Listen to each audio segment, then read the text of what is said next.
ऋषुदं ब्रह्मणकोशोऽसि मेधयाभिहितः श्रुतं मे गोपाय आवहन्ति वितन्धाना कुर्वाणा चीरमात्मनः वासागं सुमकालश्च अन्नपाने च सर्वदा ततो मे श्रियमावः आवाय श्रीवरमहालक्ष्मीदेव्यै नमः क्षीरस्नानं समर्पयामि आप्याय स्वसमेतदे विश्वतस्व कुशङ्कृतापक्षितव्यम् ॐ कृतं मे विक्षिरे कृतमस्य योनिर्कृतेश्रितः कृतम्बस्य धाम अनुश्रुतमाभमानयस्य स्वाहा कुशङ्कृतापक्षितव्यम् कृतस्नानं समर्पयामि आद्वीर्गाव भवन्तु नः य इमं मधुना आसावयन्ति भक्षयन्ति नमृततो दीवान् प्रार्थिता आसरण्य दीवान् सर्वाः आवाय श्रीवरमहालक्ष्मीदेव्यै नमः मधुस्नानं समर्पयामि मदं कृत्वा विशन्तं तदं ध्यायेन प्रार्थितं देवानक्षरन्ति ततः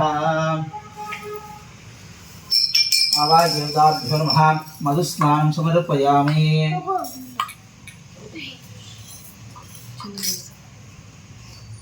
ओम मधुवातः आर्ताय मधुक्षरन्ति सिन्धवः माध्वीर्न सन्तोषादेः मदनक्कं दोषसे मधुमत्पार्थिवगम्भजः मदद्वारस्रक्षिता मधुमान्ना वनस्पतिः मधुमागमस्य सूर्यः माध्वीर्गावो भवन्तु नः स्वादुपवस्वतिभ्याय जन्मने स्वादरिन्द्राय सुहवे एतनाम्ने स्वादुर्मित्राय वरुणाय वायवे बृहस्पतये मधुभाङ्गधाभ्यः स्वादोदकं समर्पयामि या आस्वादुना आनामृतवन्तः घृता पात्रेण मृतो अनसर्वाः इष्ठानिवसितो देवान् प्रार्थये शरण्य कृतस्नानं समर्पयामि शर्करा स्नानं समर्पयामि ओम या परिणीर्याबलाः पुष्पायाश्च पुष्पिणीः बृहस्पतिप्रसुताश्च न मुञ्चं तुम्हासः फलस्नानं समर्पयामि फल औषधीभ्यो इदं न मम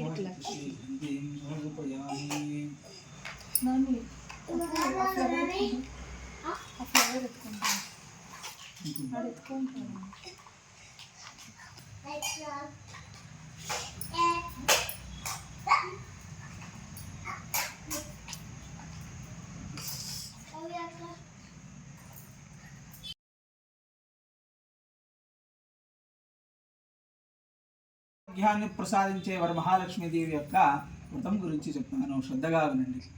ఒకనాడు శివుడు కైలాసంలో తపస్సు చేసుకుంటూ ఉన్నప్పుడు అక్కడ ఇంద్రుడు, నంది మరియు అనేక మంది దిక్పాలకులు శివుడి యొక్క గణాలు అన్నీ కూడా ఆ శివుడిని ప్రార్థిస్తూ ఉన్నాయి. ఆయనని బాగా పొగుడుతూ ఉన్నారు, ఆయనకి ఇష్టమైన పాటలు పాడుతూ ఉన్నారు, నృత్యాలు చేస్తూ ఉన్నారు, సంగీతం వినిపిస్తూ ఉన్నారు. వీటన్నిటికీ ప్రసన్నుడైన శివుడు వారందరితో కలిసి ఆనందంతో ఆ యొక్క వాతావరణాన్ని చూసుకుని ఆయన కూడా చాలా సంతోషపడుతూ ఉంటాను. నా భక్తులందరూ కూడా వచ్చి ఈ రోజున నన్ను ఇంత ఆనందింపజేశారు అని ఆయన కూడా మనస్సులో అనుకుంటూ ఆ పరమశివుడు ఆనందంలో ఉంటాడు. అప్పుడు అదే సమయానికి అక్కడికి పార్వతీదేవి వస్తుంది. అంత ఆనందంలో ఉన్న శివుడిని చూసి పార్వతీదేవి అడుగుతుంది, ఓ నాథ, నాకు నా మనస్సులో ఒక సంశయం అనేది ఉంది. ఆ సంశయాన్ని మీరు నాకు పరిహారం చేయగలరు అని కోరిన వెంటనే ఆ శివుడు కూడా, పార్వతి, నీ మనస్సులో ఏమి ఉన్నదో కోరుకో, దానికి తప్పకుండా నేను ఉత్తరాన్ని ఇస్తాను అని చెప్పగా వెంటనే పార్వతీదేవి అడుగుతుంది, స్వామి, స్త్రీలకు సౌభాగ్యాన్ని ప్రసాదించే ఏదైనా ఒక వ్రతం ఉంటే నాకు తెలియజేయండి అని కోరుతుంది పార్వతీదేవి. ఆ మాటలు విన్న పరమేశ్వరుడు కూడా, ఓ పార్వతి, స్త్రీలకు సౌభాగ్యాన్ని ప్రసాదించే వ్రతము శ్రీ వరమహాలక్ష్మీదేవి వ్రతము అని చెప్పిన వెంటనే పార్వతీదేవి మళ్ళా అడుగుతుంది, స్వామి, ఆ యొక్క వ్రతానికి అధిదేవత అయినా ఎవరు, ఆ యొక్క వ్రతాన్ని ఎలా జరుపుకోవాలి అనే విషయాన్ని మొత్తము కూడా నాకు తెలియజేయండి అని కోరిన వెంటనే పరమేశ్వరుడు ఈ విధంగా చెప్పసాగుతాడు. పార్వతి, ఒక బ్రాహ్మణ స్త్రీ ఈ యొక్క వ్రతాన్ని చేసి ఆ వ్రత ప్రభావం వల్ల ఇంతటి యోగ్యురాలనేదో చెప్తాను విను. అనగనగా కుండిన అనే ఒక పట్టణంలో చారుమతి అనే ఒక స్త్రీ ఉన్నది. ఆ స్త్రీ ప్రతిరోజు కూడా ప్రాతకాలంలో లేచి ఇంటినంతా కూడా శుద్ధి చేసుకుని కాలకృత్యాలను చేసి తన భర్తకు తన అత్తమామలకు సేవ చేసుకుంటూ ఉంటుంది. అలాంటి పాతివ్రత్య ధర్మాన్ని పాటిస్తూ ఉన్న చారుమతీదేవి తను ఎంత కష్టాలలో ఉన్నా సరే ప్రతిరోజు ఆ భగవత్ కార్యాన్ని ఎప్పుడూ కూడా వదలలేదు. ప్రతి ఒక్క సమయంలో కూడా తన అత్తమామలకు తన భర్తకు సేవ చేసుకుంటూ ఆ సమయంలో భగవంతుడిని కూడా పూజించుకుంటూ ఉంటుంది చారుమతీదేవి. అలాంటి చారుమతీదేవికి కరుణించాలి అనే ఒక ఉద్దేశంతో ఆ వరమహాలక్ష్మీదేవి ఆ చారుమతి పడుకున్నప్పుడు తన కలలో వచ్చే విధంగా చెప్తుంది, ఓ చారుమతి, నీవు శ్రావణ మాసంలో పౌర్ణమికి ముందు వచ్చే శుక్రవారం నాడు నన్ను పూజించు, ఈ యొక్క ఇష్టార్థాలన్నీ కూడా నెరవేరుతాయి అని చెప్పిన వెంటనే ఆ చారుమతి కలలోనే ఆ తల్లిని పూజించుకుని ప్రార్థన చేసి ప్రదక్షిణ నమస్కారాలు చేసి మనకు ఇష్టమైన సంగీతము కూడా పాడుతూ ఉండేను. ఇంతలోనే ఆ చారుమతికి మెలకువ అనేది వస్తుంది. అది చూసి ఇదంతా కూడా కలలో జరిగిన దాన్ని ఆలోచించుకుంటూ తన కలలో వచ్చిన విషయమంతా కూడా తన అత్తమామలతో తన భర్తతో చెప్తుంది. వాళ్ళు కూడా ఆ వ్రతాన్ని చేయడకు అంగీకరిస్తారు. అప్పుడు చారుమతి తన బంధువర్గాలకి, మిత్రులకు, ఇరుగు పొరుగు వారందరికీ కూడా ఈ యొక్క శ్రావణ మాసంలో పౌర్ణమికి ముందు వచ్చే శుక్రవారం నాడు మేము వరమహాలక్ష్మీదేవి యొక్క వ్రతాన్ని చేస్తూ ఉన్నాము, అందరూ కూడా తప్పనిసరిగా రావాలి అని చెప్పి వారందరినీ కూడా పిలుస్తుంది.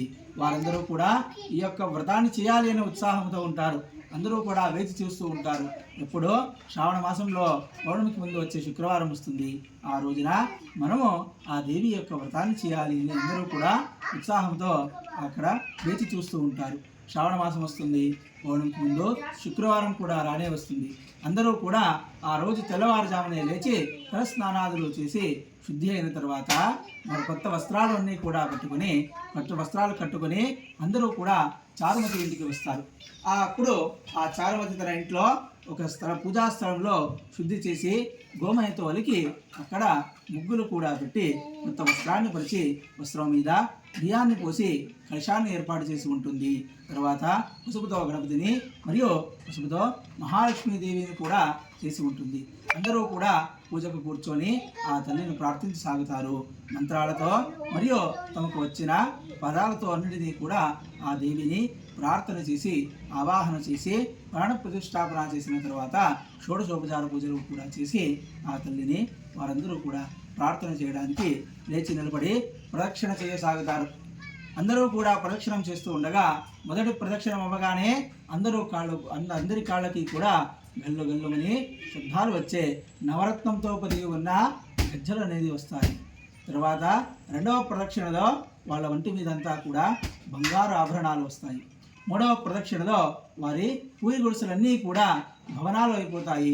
వారి యొక్క ప్రతి ఇంటికి కూడా సువర్ణ రథం అనేది వస్తుంది. బంగారంతో చేసిన రథాలన్నీ కూడా ఒక్కొక్కరి ఇంటి ముందు కూడా ఉంటుంది. ఇదంతా కూడా వరమహాలక్ష్మీదేవి యొక్క అనుగ్రహంతో అందరూ కూడా మరలా ఆ దేవిని స్మరించుకుని ఆ చారుమతీదేవి చేసిన వ్రతాన్ని మరియు తమతో చేయించినందుకు వారు కూడా చాలా సంతోషించి తమతో వైవిధ్యపూర్వకంగా విధానంగా ఆ యొక్క వ్రతాన్ని జరిపించిన బ్రాహ్మణుడికి యథాశక్తి దక్షిణాలు ఇచ్చి వారందరూ కూడా ప్రసాదాలు స్వీకరించుకుని వారి ఇంటి నుంచి వచ్చిన బంగారు రథంలో ఎక్కి వాళ్ళ ఇంటికి వెళ్ళిపోతారు. అందరూ కూడా మాట్లాడుకుంటూ ఉంటారు, ఆహా చారుమతిది ఎంత భాగ్యమో, ఆ యొక్క భాగ్యమో తనకే కాకుండా అందరికీ కూడా కలగాలి అని చెప్పి మనందరినీ కూడా పిలిచి ఈ యొక్క వ్రతం చేసినది ఆమె కలకాలాల పాటు సుఖ సౌభాగ్యాలతో వర్ధిల్లాలి అని చెప్పి అందరూ కూడా మాట్లాడుకుని ఆశీర్వాదం చేసి చారుమతికి వారందరూ కూడా వాళ్ళ ఇళ్ళకు వెళ్ళిపోతారు. చారుమతి కూడా తర్వాత తన భర్తకు అత్తమామలకు నమస్కారం చేసి అప్పటి నుండి ప్రతి సంవత్సరము కూడా శ్రావణ మాసంలో పౌర్ణమికి ముందు వచ్చే శుక్రవారం నాడు వరమహాలక్ష్మీదేవి యొక్క వ్రతాన్ని జరుపుకుంటూ ఆ చారుమతి జీవితకాలం అంతా కూడా సుఖ సౌభాగ్యాలతో ఆరోగ్యాలతో అష్టైశ్వర్యాలతో తొలగితూ జీవితకాలం అంతా కూడా తన భర్త పిల్లలు పౌత్రులతో కూడా సుఖముగా ఉండి అంతిమున ఆ దేవి అందు అర్పణం ఉంటుంది. ఇది శ్రీ దేవతాముద్దిశ్యమానాంగ రమేశ్వర ప్రీతాన్ పార్వత్యాః వరలక్ష్మీ దేవతా వ్రతకథా సమాప్తం. కృష్ణార్పణమస్తు.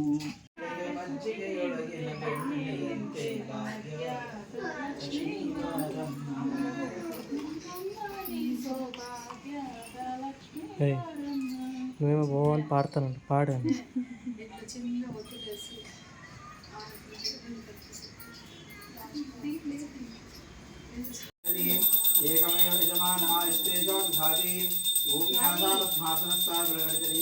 कायदाक्षे धीरावर्तनादि तनवर्णविता शुद्धवस्त्रवात्तरीय लक्ष्मी दिव्येन्द्रै मणिगणगजैस्नाविदा हेमकुम्भैः नित्यं सावत्नहस्ता मम वसतु गृहे सर्वमाङ्गल्ययुक्ता सिद्धलक्ष्मीर्मोक्षलक्ष्मी जयलक्ष्मी सरस्वती श्रीलक्ष्मी वरलक्ष्मी च प्रसन्ना मम सर्वदा आवाद्येवताभ्यो नमः आनन्दकर्पूरमङ्गलनीराञ्जनदीपं दर्शयामि रक्षां धारयामि नमस्करोमि।